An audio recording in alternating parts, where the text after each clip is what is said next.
Okay, so here's a quick example when a raw plug fails. So for this example, it's a radiator bracket. It's completely come out of the socket and over there. What you can do as an alternative is use one of these. So you don't even need a raw plug, and it just drills straight in the brick, and it's like 10 times stronger almost. So as you can see, I've gone straight to the brick, but just put a raw plug just in case. But if it was a fresh hole, I wouldn't actually need to put a raw plug in there because the holes will be the correct size for the screws. Both sides are done. Bracket. Just gonna pack that out and fill it up. Mixing it up now. Start a little bit there. Do the edges first and I'll work my way in. All finished up, and that's just the base so it can hide the brick, and then we can do another coat with the polyfiller after that. And here's a really good example of when it's damp or the guttering's not done properly and there's loads of damp. It just falls off.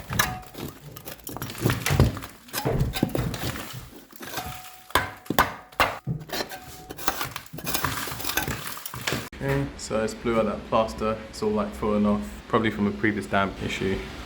So put a piece of plasterboard for that area. I'm gonna try expanding foam, see how it works. The leak has been repaired from before, so I don't know if it's tacky enough, but we'll see.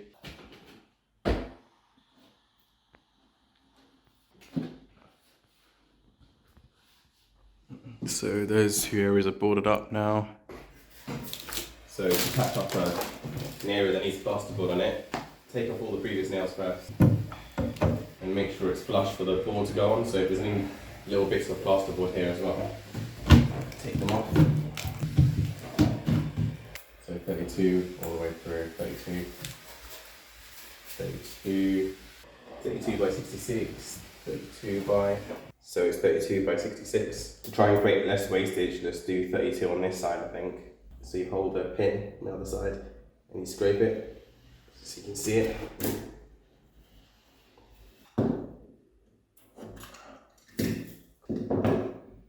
Mark up 2 lines. And that's it there. Let's mark it. So here's a little tip. If your plasterboard's fitting like this, it's going to be hard to cut down. So what you could do is get a standing knife and then make a hole here.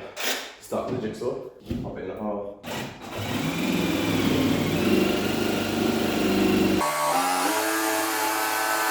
I'm like cutting downwards, but let's do it.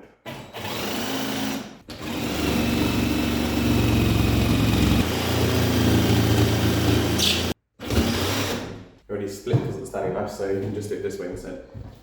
There. Standing knife, find the seam. Done. There. Now for the plasterboard, depending on how thick your plasterboard is, but mine is 12mm. I've got long screws, and you can use that. Obviously, if there's enough travel to go through the wood, then you can use that. There you go.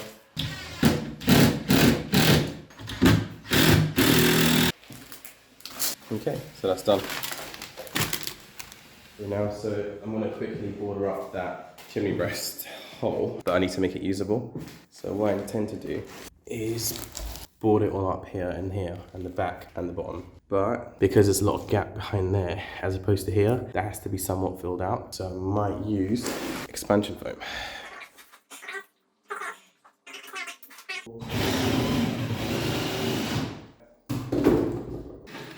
So yeah, it's good. Doesn't have to be too clean, just make sure the majority of the dust is taken off. And like that. So just check if it's level.